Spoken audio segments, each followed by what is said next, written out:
Bismillahirrahmanirrahim. Assalamualaikum warahmatullahi wabarakatuh. Alhamdulillahi wahdah, wassalatu wassalam ala man la nabiyya ba'dah, wa ala alihi wa sahbihi wa mawala. Subhanaka la ilma lana illa ma 'allamtana innaka antal alimul hakim. Ya ayyuhalladzina amanu taqullaha haqqa tuqatih wa la tamutunna illa wa antum muslimun. Rabbi shrah li sadri wa yassir li amri wahlul 'uqdatam min lisani yafqahu qawli. Allahumma la sahla illa ma ja'altahu sahla wa anta taj'alul hazna idza syi'ta sahla. Hadirin para bapak dan ibu jamaah salat subuh Masjid Al-Haq rahimakumullah. Alhamdulillah, bersyukur kepada Allah Subhanahu wa taala atas segala limpahan nikmat, rahmat dan karunia-Nya kepada kita sekalian, sehingga kita masih diberikan kesempatan ya untuk sampai hampir di penghujung bulan Ramadan ini ya. Hari ini kita sudah memasuki hari yang ke-28 ya. Nah, jadi makanya kita harus tetap semangat gitu kan. Masih ada 2 hari lagi. Nah, ini kelihatannya semua udah pada senang gitu kan. Nah, lagi lebaran ya, mau belajar kan. Ya, belum lagi kalau udah dapat THR ya, udah beli baju baru, tambah bunga lagi ya. Makanya kan ada teman tuh lucu kan. Dia berdoa tapi unik gitu kan. Orang di-share buat yang lain. Doanya Allahumma ya Allah inkana, apabila kan inkana THR ya. Apabila THR itu fisama ya, di langit fa'ansilhu, maka turunkanlah ya. Wa inkana fil ardi fa'akhrijhu. Apabila di bumi keluarkanlah ya. Terus apabila mu'assaron ya. Apabila THR masih sulit, mudahkanlah gitu kan. Kemudian apabila jauh, dekatkanlah. Nggak tahu nih sampai ini udah dapat atau belum, nggak tahu. Itu kan ya orang gitu kan, ada aja ya. Tapi yang penting bukan itu gitu kan. Bagaimana di Ramadan ini kita berbuat kebaikan yang sebanyak-banyaknya dan beramal soleh yang berkualitas kan. Ya jadi memang bagus keduanya kan. Dari segi kuantitas sama kualitas ya, kalau sama-sama bagus tuh kan. Kalau kualitas kualitas mutu ya, bukan mutu bahasa kita kan, mutu bukan mulut ya. Dan mutu adalah yang bisa bernilai yang bagus, yang tinggi gitu kan. Kemudian dari sisi kuantitas juga boleh, silakan kan, berbuat kebaikan sebanyak-banyaknya ya. Sehingga nanti kita keluar dari Ramadan ya mendapatkan keuntungan yang besar ya, bukan keuntungan di dunia, tapi keuntungan untuk bekal kita di akhirat nanti. Sama sekalian, pada kesempatan pagi ini ya, kita akan membahas tentang orang yang bahagia kan. Orang yang bahagia itu seperti apa sih ya? Apakah orang yang bahagia yang terkenal, apa yang uangnya banyak gitu kan, apa yang apalagi yang macam-macam gitu kan. Nah, di sini qala Ibnul Jauzi rahimahullah kan, berkata Imam Ibnul Jauzi rahimahullah. Ibnul Jauzi ini kan seorang ulama yang yang yaitu ketika dia mencari ilmu itu sampai menceritakan sampai harta itu habis ya. Dia punya 2 rumah dijual ya. Kemudian hasil dari jualan rumah itu dihabiskan untuk mencari ilmu ya. Akan menyebutkan walam yaqwa syai'in minal mal kan, udah sampai habis, pada sisa sepersen pun kan. Nah, sampai kemudian tetapi dengan kemudian dihabiskan mengenai mencari ilmu ya, sehingga dia menjadi luar biasa kan ilmuannya. bahkan dia minta kepada Allah kan supaya diberikan 10 anak kan. Allah kabulkan dikasih 10 anak, tapi apa? 9 perempuan, 1 laki-laki. Nah, ini yang diharapkan laki-laki ini kan untuk dia penerusnya. Sehingga kemudian dia menulis sebuah kitab kan, apa? Yang untuk nasihat kepada seorang anak kan. Jadi ini dia menceritakan kepada anaknya kan, ini bapakmu ini itu kan nggak pernah main-main. Kan? Bahkan ketika masih kecil pun ya kan, apa? Dia itu nangis gara-gara nggak mau diajak main kan. Kalau sekarang kan anak sekarang enggak kan, dia nangis nggak boleh main kan. Tapi kalau dulu itu jauh sih, itu nangis gara-gara nggak mau diajak main kan. Jadi apa hidupnya buat belajar terus kan, luar biasa ya. Nah di sini penjelasan menyebutkan ya, iklam ya, anna zaman layak butuh ala hal ya, kama qala azza wa jalla ya. Ketahuilah bahwa zaman tidak akan tetap pada satu keadaan ya. Jadi apa kan banyak kita alami ya perubahan yang terjadi ya. Walaupun kita pernah dengar syair kan, hidup tidak selalu indah gitu kan, langit tidak selalu cerah gitu kan gitu ya. Kemudian malam suram tak berbintang, itulah apa? Itulah kehidupan ya. Jadi ya kadang-kadang kalanya lapang, kadang-kadang sempit ya, kadang-kadang senang, susah dan sebagainya. Maka di sini menurut firman Allah, watil kal ayamu nudawiluha bainan nas ya. Dan masa kejayaan dan kehancuran itu bergilirkan antara manusia dan mereka mendapat pelajaran. Jadi dipergilirkan oleh Allah. Kalau kita lihat sejarah kan seperti itu ya. Nah, emang seharusnya umat Islam kan harusnya menang terus gitu kan. Tapi kemudian ya karena mungkin faktor dari kelalaian sendiri gitu kan, sehingga apa sama Allah gitu dipergilirkan ya. Kadang jaya, kadang kehancuran. Meskipun pada masa dulu kan Islam itu mengerjakan luar biasa kan, sampai ratusan tahun ya. Baru kemudian bisa ditakluk oleh musuh ya. Sampai sekarang gitu kan. Dan nanti Islam akan jaya sekali lagi. Nah, kemudian selanjutnya maka terkadang menjadi miskin dan kadang menjadi kaya gitu kan. Kadang-kadang banyak hartanya kan melebihi kecukupan ya, kadang kekurangan ya, bahkan sampai buat makannya susah kan. Terkadang jaya, terkadang turun kan, kadang populer naik ya, kemudian kadang turun. Kemudian terkadang membuat para penolong senang dan terkadang membuat musuh gembira seperti itu ya. Jadi terus ada bergiliran. Kemudian maka orang bahagia adalah ya, fasaidu ya, man lazimu aslan wahidan. Orang yang bahagia adalah orang yang tetap pada suatu prinsip dalam keadaan bagaimanapun kan? Jadi dia tetap dalam satu pegangan kebenaran tentunya kan? Yaitu keadaan takwa kepada Allah kan? Jadi apapun kondisinya tetap harus tetap ya pada satu prinsip, yaitu bertakwa kepada Allah kan?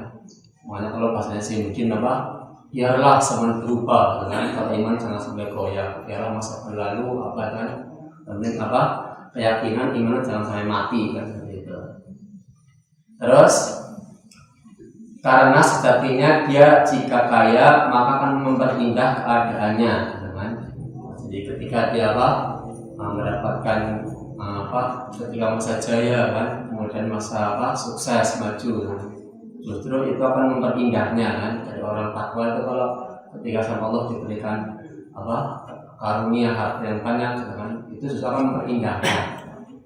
Makanya kan nikmal malu solih ya abdi solih, maksudnya sebaik-baik ya itu harta adalah yang dipegang oleh orang yang soleh kan? Sehingga itu akan bermanfaat bagi manfaatan bagi umat kan?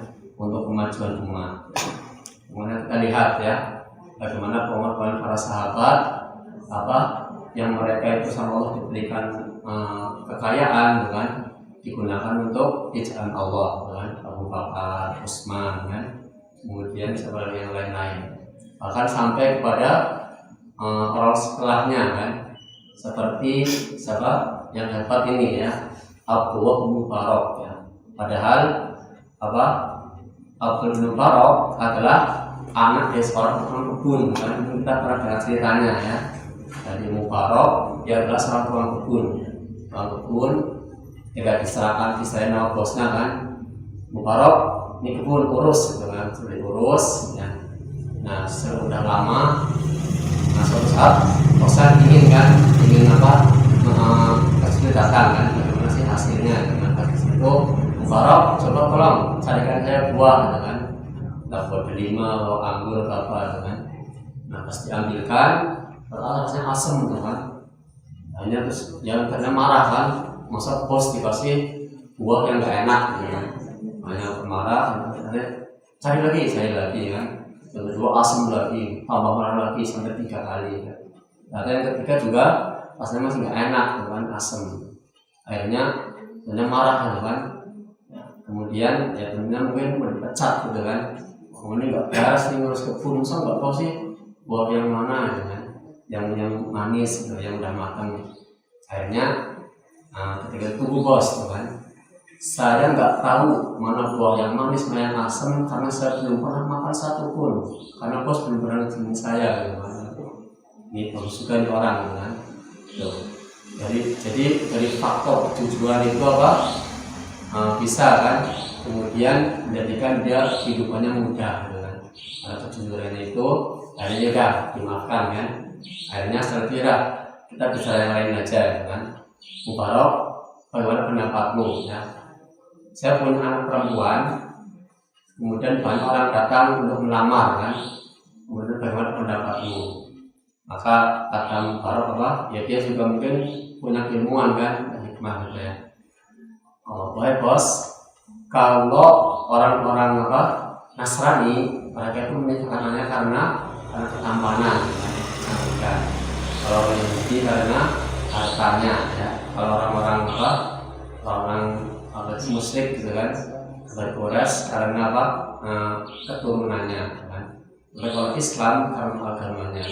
Coba lihat yang datang, silakan dipilih gitu kan, mana yang itu. Kemudian dia pikir-pikir gitu kan, ternyata nggak ada yang sesuai gitu kan. Jadi kan kadang masih banyak yang seperti itu ya. Jadi karena ketambanan, karena kekayaan ya, bukan karena keturunan. Dan sampai zaman sekarang masih banyak seperti itu kan. Jadi kadang faktor agama dikesampingkan, padahal faktor agama lah yang terpenting gitu kan. Nah, kemudian akhirnya karena ada cocok, akhirnya justru anaknya bosnya dikasih ke Mubarak kan. Mubarak enggak sama ini putri saya gitu kan. Ya, itu mesti senang gitu kan. Akhirnya udah setelah dinikahkan sama putrinya, kemudian gitu kan, kebunnya diserahkan semua ke Mubarak. Hanya dia menjadi orang yang kaya tentunya kan, punya kebun yang dikelola, berkembang. Kemudian lahirlah Abdul Mubarak ya. Dia juga menjadi saudagar yang kaya raya ya kan. Dan sekelas Mubarak itu jarang ya kan. Karena dia ulama, dia mujahid juga kan, pejuang, dan juga orang kaya kan, dan kekayaan digunakan untuk kemajuan umat ya. Bahkan Ibu Mubarak pernah menghajikan satu kampung, dihajikan gitu kan. Sebenarnya banyak banget kan, berapa biaya satu kampung dihajikan ya.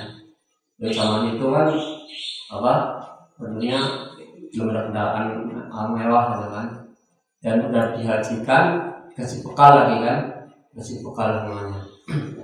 Luar biasa kan kayaknya.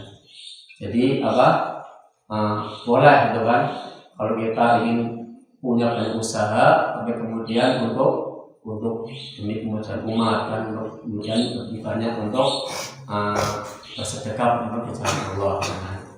Jadi kita boleh punya banyak usaha, tapi dalam rangka tadi ya, untuk kemudian hasilnya digunakan untuk berjalan Allah. Kemudian dan jika dia dalam kondisi miskin, maka akan dibuatkan baginya pintu kesabaran kan. Jadi kalau kemudian dia berusaha kemari atau takdirkan ya masih tidak pas-pasan saja, ya udah kan, sehingga membuka baginya untuk pintu kesabaran. Kita tahu kan, lihat banyak para ulama ya, kata yang terkenal, ya kan, Imam Ahmad, Imam Syafi'i itu kan, kita hidupnya kan bahkan kurang kan. Bahkan Imam Syafi'i ketika belajar, ya kan, belajar itu yang lainnya pada baca catatan, dia sendiri nggak punya kan, ya udah dia pura-pura gini aja kan, mungkin sambil kayak main-main di tangan kan, padahal dia lagi ingat kan. Kita ditanya, kamu kenapa kayak gitu ya kan, saya kamu seperti itu, saya tuh lagi mengingat maknanya, coba kamu sebutkan hafal semuanya kan. Luar biasa Syafi'i. Kemudian begitu pula Imam Ahmad kan, yang dia demi berjalan ya dari mana, dari Irak ke Son'a Yaman kan, untuk beliau bertemu dengan gurunya ya. Luar biasa. Ya, jadi itulah ketika di dalam kondisi kekurangan hanya terbuka banyak untuk kesabaran kan? Dan keduanya baik gitu kan. Ya, jadi itulah uniknya orang beriman ya. Kalau kemudian dia dapat kelapangan, kesenangan, kenikmatan, dia bersyukur ya, digunakan untuk mencari ke Allah. Kalau kemudian diberikan kekurangan, kesempitan, kan, dia bersabar, kan, sehingga dua-duanya baik. Ya. Dan jika dimudahkan urusannya, maka menjadi sempurna kenikmatan baginya. Kan. Jadi kemudian jika dimudahkan urusannya, jadi sempurna, kan. Jadi kita banyak ya. Kita banyak mungkin membaca, mendengarkan kisah-kisah ya, dari orang-orang yang karena kesabarannya, karena ketakwaannya kepada Allah, Allah kemudian berikan dia kemudahan ya, yang tidak terkira oleh manusia. Jadi orang kalau sudah tawakal kepada Allah, pasti dia itu hatinya akan tenang, kan, akan bahagia jadinya ya, karena dia bergantung hanya kepada Allah. Ya. Jadi makanya kalau sudah ada dimudahkan urusan, dia akan sempurna. Sebagaimana waktu itu contohnya kan, bagaimana tawakalnya Imam Malik ya, gurunya Imam Syafi'i ya kan. Jadi dia itu tawakalnya tinggi kan. Jadi kita berusaha kalau rezekinya datang pasti datang gitu kan. Gitu. Tapi kalau Imam Syafi'i kan enggak kemarin kan. Wa alaisal insan illa ma sa'a kan, dan manusia itu akan mendapatkan apa yang diusahakan kan. Makanya contohnya kan gitu ya, ketika Syafi'i mau mendatangi Imam Malik, kemudian dia di jalan bantu panen anggur gitu kan, jadi dia dikasih upah sedikit anggur. Nah, terus waktu itu Imam Malik saya gini enaknya makan dengan segar gitu kan, mungkin kalau ada anggur gitu kan, hanya kemudian datang bawa anggur kan, udah dia makan anggur. Kemudian dia saya bilang ke gurunya kan, Pak Imam, nih bukti saya usaha kan, dapat kan, saya juga dapat kan, dia kan bisa menikmati anggurnya. Kan. Jadi kalau tawakal Imam Malik ya bisa aja kan, dengan ketakwaan. Kadang kan ada orang yang dia berusaha sedikit sama Allah diberikan banyak kan, ada yang seperti itu kan. Nah, yang penting kalau kemudian terus menjaga memberikan ketakwaan, sehingga nanti Allah akan berikan kemudahan dalam urusannya. Dan jika dia diuji, maka dia akan memikulnya. Jadi kemudian diuji dalam ujian dalam kehidupan ini, dia akan memikulnya. Ya. Kita kan paham ya. Jadi Allah menguji hambanya itu sesuai dengan kemampuannya kan. Jadi nggak mungkin Allah akan menguji kita dengan sesuatu yang lebih batas kita kan.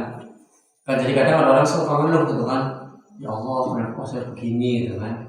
Ya, jangan seperti itu kan. Harusnya kita terima hidup dalam kemuliaan Allah gitu kan. Bahwasanya berarti kamu itu mampu karena diberi seperti itu oleh Allah gitu kan.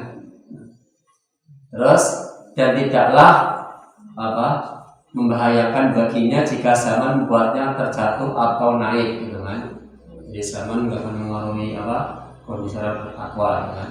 Kita akan terus dalam ketakwaannya sampai kemudian bersyukur kepada Allah.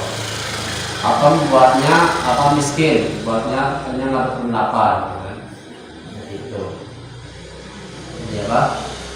Terus ya dalam ketakwaannya. Karena itu semua pastilah akan sirna dan berubah, sedang ketakwaan adalah dasar dari sebuah keselamatan yang akan menjaga dan tidak akan pernah tidur, kan? Jadi ada kegiliran ya, ada di atas ada di bawah, ya. Itu Allah semuanya dia akan sirna, kan? Makanya kan nggak ada kan gelap terus kan, pasti nanti ketika suatu ketika akan datang terang, kan? Kadang juga orang nggak terang terus kan, kadang apa? Gelap ya. Jadi kondisi apapun maka dia apa pasti akan berubah ya. Kalau ketakwaan akan terus, dan ketakwaan adalah dasar dari sebuah keselamatan yang akan menjaga dan tidak akan pernah tidur. Jadi inilah yang harus apa kita raih ya. Jadi kita apa menjalankan Ramadan ini adalah akan nanti keluar ya, menjadi orang yang bertakwa, sehingga apa? Kita nanti akan menjadi orang yang mulia, karena Allah menyebutkan apa? Inna akramakum indallahi atqakum. Sesungguhnya orang yang paling mulia di sisi Allah adalah yang paling bertakwa. Dan orang yang bertakwa bentuknya apa? Sebagaimana perkataan Mas'ud kan, ia akan senantiasa apa? Ayyuqa wala apa itu, jangan senantiasa taat ya, dan tidak akan melanggar ya, bermaksud kepada Allah, akan selalu bersyukur dan tidak akan berbuat kufur, kan? Kemudian akan senantiasa apa ingat kepada Allah dan tidak melupakan Allah. Makanya kan banyak di apa di ayat kan Allah menyebutkan apa afala takilun, afala tadzakarun, kan? Mengapa kalian tidak berpikir ya? Jadi orang-orang yang apa yang dia dipuji oleh Allah ya, dengan apa dengan ungkapan ulul albab, kan? Itu orang-orang yang senantiasa ingat kepada Allah ya, baik dalam keadaan berdiri, duduk, berbaring. Manusia kan hanya itu kan, kalau nggak berdiri ya duduk, kalau nggak duduk berbaring, kan benar seperti itu dalam kesehariannya. Nah kalau dia dalam kondisi seperti itu terus ya ingat kepada Allah ya, maka dia akan terjaga ya ketakwaan. Baik sama sekalian, jadi itu yang dapat kita pelajari ya pada kesempatan pagi kali ini ya. Jadi ini hari masih 2 hari lagi Ramadan ya. Jadi harus tetap semangat, dan kemudian apa kendor. Ini masih ada 1 malam ganti lagi kan. Jangan-jangan malam itu nanti urun kodas kan ngerti kan. Nah, makanya harus semangat sampai nanti terakhir ya, akhir Ramadan ya. Ramadan ya. Dan kemarin kita sudah sampaikan bahasanya innamal a'malu bil khawatim ya, sesungguhnya amal tergantung akhirnya kan. Jadi jangan di akhir kita malah kemudian malesan nggak semangat. Tapi harusnya apa semangat sampai akhir habis kan. Biar apa? Biar kita mendapatkan keberuntungan. Baik, itu yang dapat saya pada kesempatan kali ini. Kalau mohon maaf, kita akhiri. Subhanakallahumma wa bihamdika asyhadu an la ilaha illa anta astaghfiruka wa atubu ilaik. Assalamualaikum warahmatullahi wabarakatuh. Waalaikumsalam.